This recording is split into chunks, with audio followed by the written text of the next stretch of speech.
So, what does fast food and my no-fly zones have in common? Let's talk about it.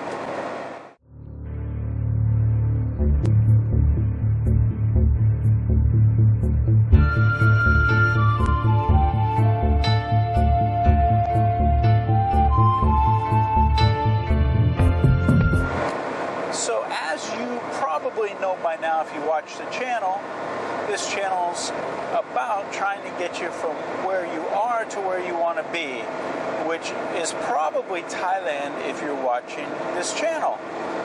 And I'm always trying to give you some tips and advice to try and have a safe and happy retirement. Because with any kind of influence, which some YouTubers have, I feel comes a great responsibility. So I want to talk to you about fast food and no-fly zones and what to me they have in common. So you're probably saying, JC, speaking of safe, is it safe to be driving the car and doing a video? Probably not. So go ahead and watch this little video about some fast food option and the difference between that and the price of Thai food even when you're out on the road traveling, and then I'll get back with you about what they all have in common with no-fly zones. See ya.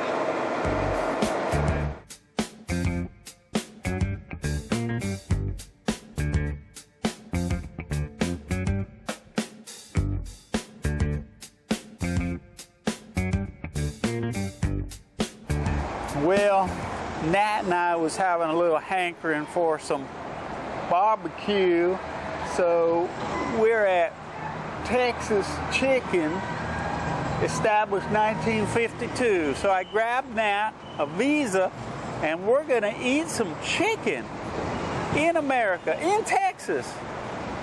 And we're actually in Bangkok, and they have a Texas Chicken.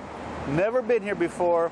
It's in a PTT gas station complex, and so we're going to see. Now, I already know going into this it's going to be disproportionately expensive to other food. With a name like this, I have to check it out, right?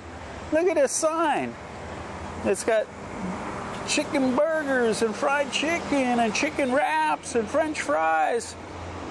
So we're going to check out some Texas barbecue and report back shortly. Let's go.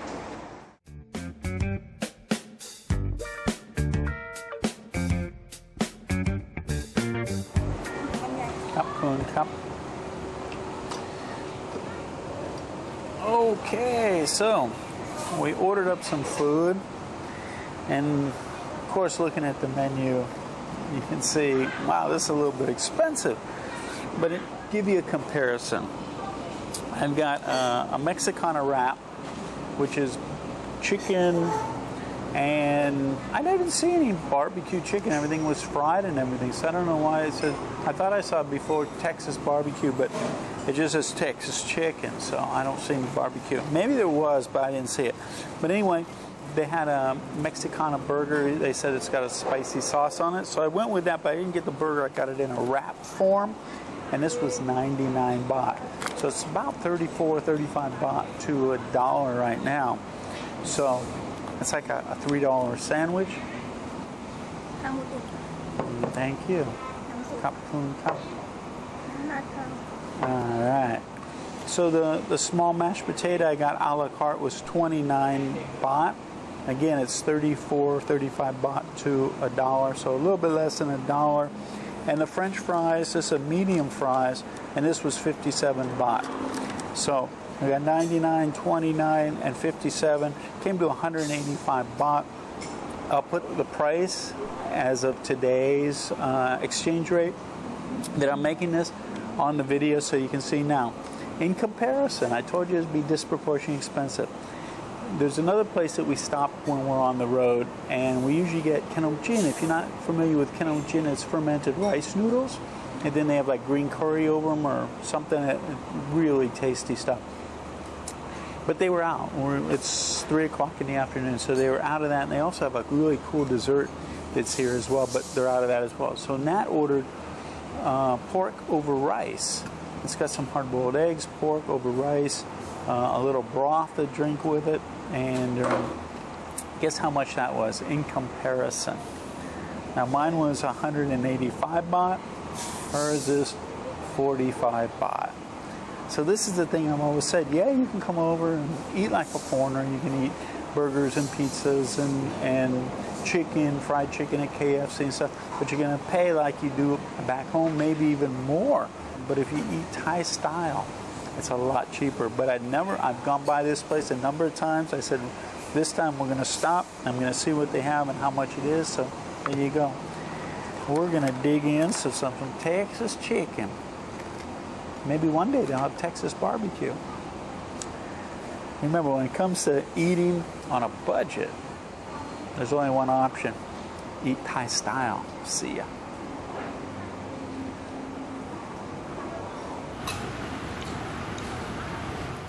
Okay, so I remember I did this before about a pizza place in Lam Mae Pim, and people said, well, how was the pizza? Because I didn't report back after I talked about it. So let me report back here for just a second. The French fries are thicker than normal, so they're pretty tasty fries. The potatoes, of course, are like reconstituted potatoes, but the gravy's got this, it's a nice tasting gravy, sort of a little bit peppery, black peppery. So that's tasty. The sandwich, it's like a fried chicken sandwich with some vegetables and stuff. It does have a spicy, they call it a spicy Mexicana sauce, so that's tasty as well. So it's all pretty tasty food, but the challenge with this is every once in a while I do this, like a pizza or some kind of fast food or something, and then, because I have a hankering for it, and then it gets out of my system and I'm good for another year or so. But again, this was, what did I say, 185 baht?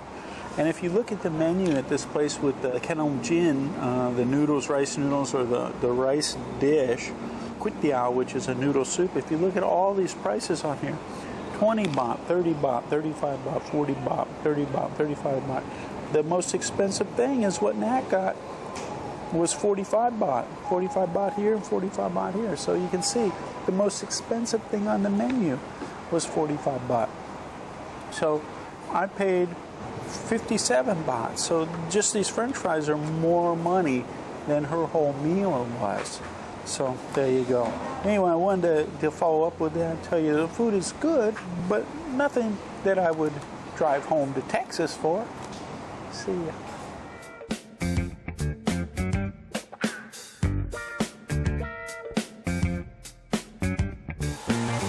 So, Nat. Yes? What do you think? Do you know my no-fly zone? What's no-fly zone? I don't know. I don't know. Good answer. It's probably a great time to explain this because there's a lot of misconception about when I say no-fly zone. I chose no-fly zone as something I thought was catchy, as opposed to saying least conducive to a happy and safe retirement destination. That sort of didn't flow off the tongue as well as no-fly zone.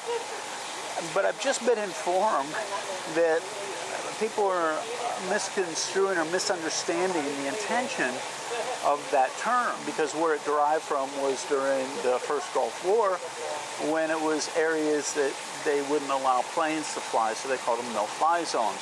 So when I say no-fly zone, it really means places that I don't think are conducive to a happy and fulfilling retirement. But I have to actually explain this in greater detail. So before I do that, though, before I show you, do you want to go to Phuket? Yeah. Have you been to Phuket? No. No.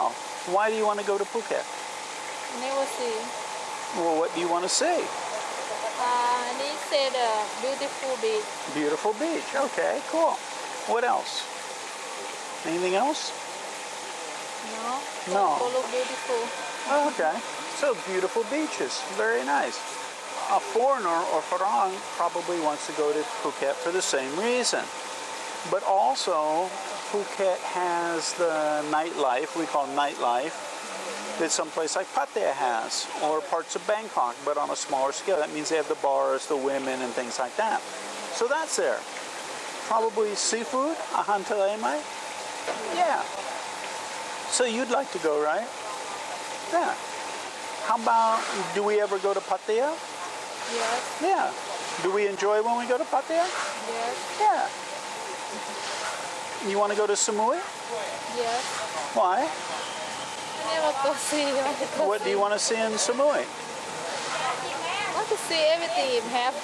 Yeah, wants to see everything. So you're probably saying, well, what does this have to do with what you're talking about? Let me explain. Okay, so let me explain a few things. First of all, my channel, retirecheap.asia, we have demographics, and if you look on the demographics, we have everywhere from basically below 55 all the way to above 65. Well, this above 65 is 25% of my viewership. So if you fall within this area down here, you can turn it off right now, because it really doesn't apply to you what I'm going to say. So this is what I want to explain to people when I talk about no-fly zone. It isn't a place that I wouldn't want to go to. We go to Pattaya. I would like to take Nat to Phuket. But there's some dynamics that change, and who it affects and why I mention no-fly zones are in relevance to that age of 65 and above. Now, why would I be speaking to those people? You have to understand that when I first started this channel, it was to take care of who? Retirees. And those were the people that were what? 65 plus and were on a monthly budget. So what happens when you get to be 65 and you're on a monthly budget? Well, it's very much more difficult to recover if you have financial issues. So if you get ripped off or something, or you lose money for some reason, that could be a problem. How about health? That's another issue. 65 and above, we don't bounce back from any of these things, including health issues. So if we get sick or injured, we don't bounce back as quickly as we do if we're less than 65 years old. How about emotional? How about that? How about that broken heart? Is it easier or harder to recover from a broken heart when you're over 65 years old? It's harder. So all these things get more difficult when you get 65 and over. Again, that's who I actually started the channel for, and that's when I started saying no-fly zones. So why are the no-fly zones no-fly zones? Again, it doesn't mean don't go, but there's a relationship. And what happens is, as tourism increases, all right, what goes along with tourism, it actually becomes easier to live in a place that has higher tourism. So it's actually easier to live in a place like this. Now, as age goes up, what we want to do is, you're really going to benefit a lot or have a lot of fun in these places where there's a lot of tourism when you're younger. Say you're 50. Here you're 65 plus. What happens is, as tourism increases, the amount of fun that we're having starts going down. Now, I came in here before 50, so I was up here. I really enjoyed going to Phuket and Pattaya and Bangkok and all these places. And what did I do? I spent a lot of money, had some health issues, got broken heart a few times. That's okay when you're down here. So, what happens as we start to age, we really want to do this opposite, okay? We actually want to be in a place that has, what? Less tourism. So that's what has to happen. As we get older, I think you should go to places that have less tourism. Why less tourism? Because less tourism is going to be what? Less expensive. Less expensive and Safer? Now when I say safer, safer in contrast or in relationship to what? What also happens when I talk about this is, as tourism increases, this was the age, we also have a Thailand factor. And what I call Thailand factor is, if you go to a very small town or village, people are really friendly. Now, if you only came over to Thailand and you went to a high tourism area, compared to where you come from back home, it could have a lot of what? Thailand in contrast. But once you're over here, you're going to realize that the places that are high tourism, the Thailand is low, down here. So the higher tourism that goes up, the lower the Thailand. So if this is the Thailand scale, this would be down here. As you get older, you don't need the Thailand. You can have low Thailand on the scale. But as you get older, you're going to want that to go up. Why? Because it's going to be safer. You're going to feel more at home. You're not going to have to look over your shoulder. Remember, when tourism goes up, they can't keep up with the demand for employment with local people. So they have to bring in people from outside the area, which means if they do something wrong, it's not the same as being back in their village. And back in their village, if they do something wrong, everybody's going to know about it and their family's going to lose face. So do you think people are as friendly in, say, Buriram or Nong Long as they are in, let's say, Hue Hin? Where are people more friendly? Penmet Kwa Tina. Isan, yeah. How about Bangkok and Buriram? Where are they more friendly? Isan, sure. And see, this isn't a bad thing or a good thing. It's just an observation. So when I talk about no-fly zones, it really doesn't mean places I don't suggest people go visit or hang out. And if you're below that age group that I'm talking about, you can go live in those places. Because again, you're going to recover easier if you lose some money, if somebody rips you off, because there's a lot of wolves in sheep's clothing. Because we look at, again, contrast, comparison to people back home. You come to Thailand, even the bad people seem more friendly and helpful and everything. But like I said, there's wolves in sheep's clothing. So you have to really be careful about that. So the friendliness factor or the Thailand factor starts to decrease as you get closer to bigger cities where there's more tourism. And again, like I said, people don't have to watch out for what they do. They're transient. They might even be from other countries coming to work in these tourist areas. So if something happens to them, it's not an issue for their family.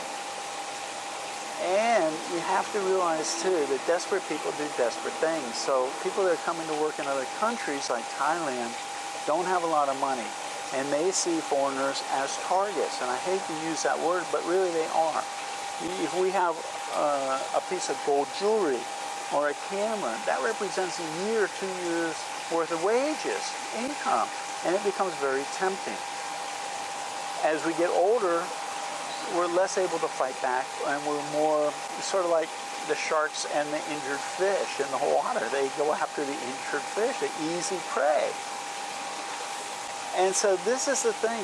When I talk about no-fly zones, again, if you're young, have at it. Go have fun. Go live in Samui and Phuket and Pattaya, and you're going to have a great time. But as you get older, you need to start reconsidering that, because you don't want to always be looking over your shoulder and thinking something might happen to you. And it might not. You might live there for a long time and nothing ever happened. But if you go to any aggregate news website and look at the aggregate news for the day, you're going to see 90% or 80% of the bad things happening are happening in what I call no-fly zones. And so don't take it as these places are bad and you shouldn't go there. I'm just saying they're going to be more expensive. Statistically, the chances of something bad happening are going to increase. The people, even the women that you're going to meet, are going to be different in those areas because they've been either in relationships with foreigners, they've been around foreigners a lot, and they're there. Everybody there is working for one reason, that's to make money. Most Thai people really don't want to live someplace like Pattaya or Phuket or someplace where it's expensive. And so all these issues are something that I think you have to consider as you get older than 65. Now, having said all that, you're probably asking, well, what does this have to do with fast food? Well, I'm glad you asked. Do we like to eat fast food? Yeah, sometimes. Sometime. Great answer. Sometime. Why sometime? Why not all the time? Not healthy. Right, not healthy. Is it okay to eat it every once in a while? Mike and boy, okay, Mike? Okay. Yeah. How about, is it more expensive? Yes. Yeah, so it's more expensive, not as healthy. Is it tasty? Yeah. Yeah, uh-huh. Now do you understand the similarity? It's tasty. It is presented well, but it's more expensive and it's not as healthy. Is it something you can do every once in a while and enjoy it? Sure. We like it sometime, right? Just like that Texas chicken. Sometimes I would eat that, but once I eat it, I realize I don't need it for a while. And so what might happen for some of the rippers that are coming over to live, even as younger ones, you're going to get sated with all the things that are in Phuket. Now, we have YouTubers that live in Pattaya and put up YouTube videos, and they're really happy there. We have YouTubers that create content from Phuket, and they're really happy there. So I'm not saying that it's a bad place and you shouldn't be there. I'm just not going to show it as a place because, like I said, to me, if I have any kind of influence over somebody, I feel I have a responsibility to keep you all happy and healthy and safe. And so, again, the demographics of the people I started this channel for and these videos for were people that were over 65 and had started Social Security. So those are the ones I'm really addressing when I talk about no-fly zones. I think as you get older than 65, you need to start moving towards places that have more Thai-ness, what I call Thai-ness, which is where old people are friendly and they whine to you, and, you know, the kids, oh, put on, you know, and it's not like, because people in high tourist areas, they don't feel that way anymore. It's like, oh, another Farang, you know, nothing special. And do I want to feel special? Everybody wants to feel special, and if you don't, you're kidding yourself. So that's what I wanted to mention, that it's just like fast food. If you're older than 65, you can splurge every once in a while, enjoy it, but realize it's going to be more expensive and less healthy. Same with my no-fly zones. Enjoy them, have fun. As you get older, start thinking about those places not being exactly where you would want to be to live full-time, unless you have really deep pockets. I know people that are over 65, 70-year-olds are really strong, so they could probably fight off somebody if they got accosted, or, you know, maybe they're really savvy. Keep in mind, when I talk about broken heart, though,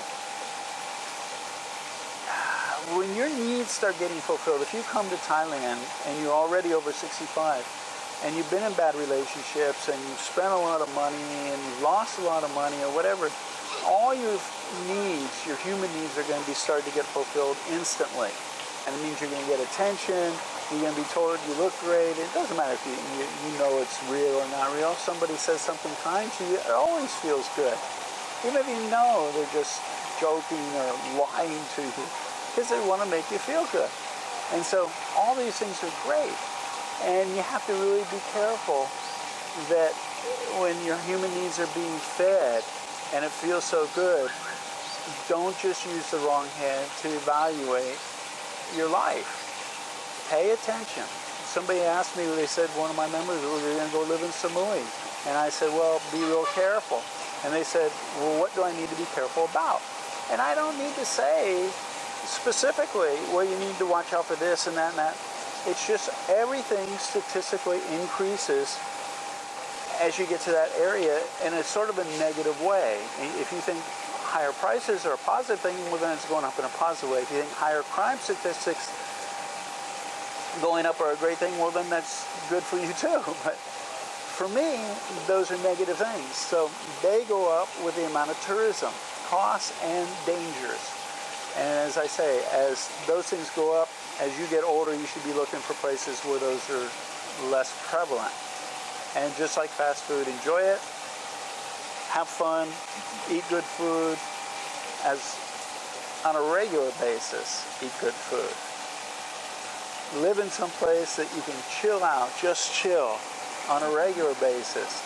And splurge on fast food, things that aren't so healthy every once in a while. Go to places every once in a while. But if you're young, have at it. Maybe you'll feel really good living in those places. And if so, again, I'm not going to be specific about what the problems are because they're generalizations. And so I say, what I always say is pay very close attention to your intuition. Just like the saying says, if the deal sounds too good to be true, what do you say? It probably is. So if somebody's too friendly and your intuition should be screaming going, well, this person's really friendly and they speak really good English. So if somebody comes up to you, hey, how are you? Wow, where are you from? Wow, and they're just overtly friendly. Thai people are friendly anyway, but if they're too friendly, alarm should be going off saying, well, something's not right about this. If some woman clings onto you like cling wrap and won't let go, look in the mirror and say, is it because I'm so law and handsome? Is it because I'm so what? Why? Now, is love at first sight a reality here? Yeah. But first, put up the warning signs and protect yourself. It's harder to recover. It's harder to bounce back from any kind of issue. So I just wanted to bring up this and show you the comparisons that I feel are the same between junk food, fast food, and no-fly zones. And also, I'm looking at that, and I know there's going to be comments on YouTube here saying, she looks really unhappy, because I get this all the time. So I just want to address that too while I got you here.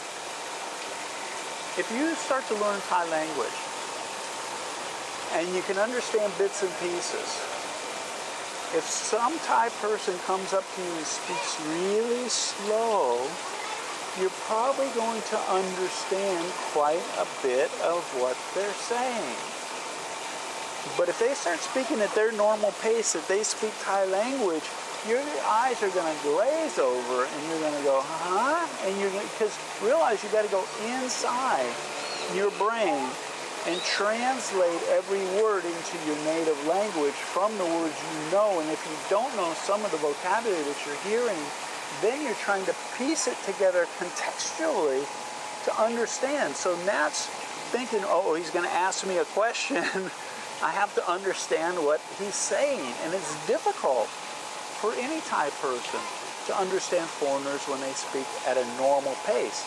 I have some members that are from the South, and they speak like this. And I said, you ought to teach English. It's a perfect job for you, because when you teach Thai children to speak English, you have to speak real slow.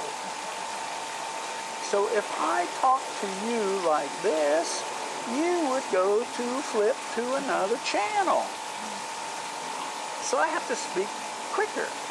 But for Nat, having to try and listen to me while I'm talking at a pace for you all, it's very difficult. Yeah.